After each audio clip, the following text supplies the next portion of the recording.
Coach, I'll start with just the end of that third quarter. What did you see that led to those 5 ejections? What did you see on that moment? I mean, I actually missed the initial incident that caused it all. Sorting through the wreckage, we had a guy come off the bench and throw a punch. Pretty egregious. And then, obviously, it's a melee, and somehow our guys get punished for. We lose more guys in the melee for not being peacekeepers, I guess. But I just looked at the video and I didn't see any difference from what our guys were doing, what their guys were doing. But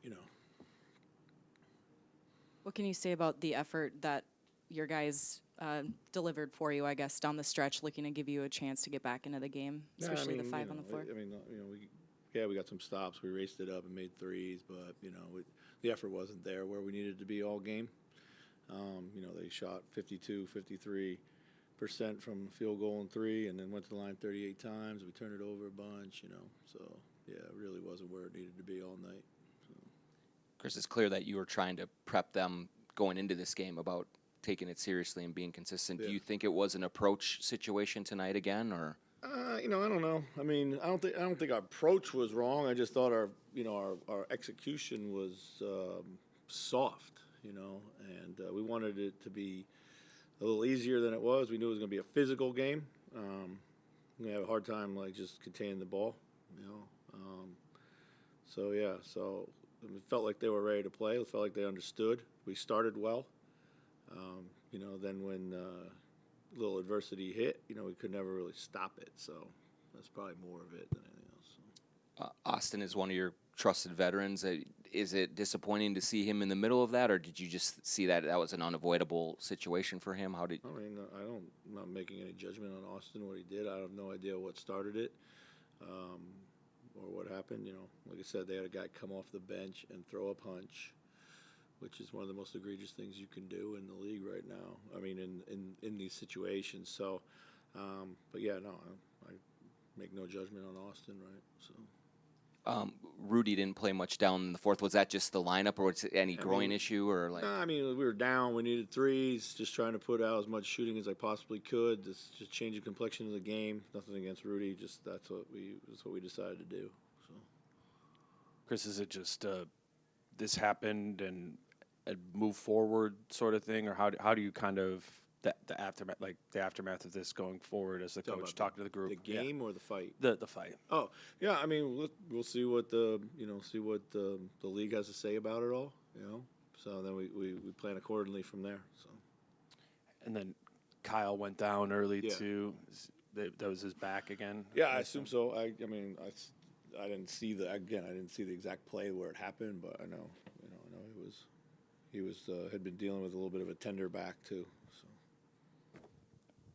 Coach, after you guys were down 10 when that happened, and then they had a big spurt. You guys came back.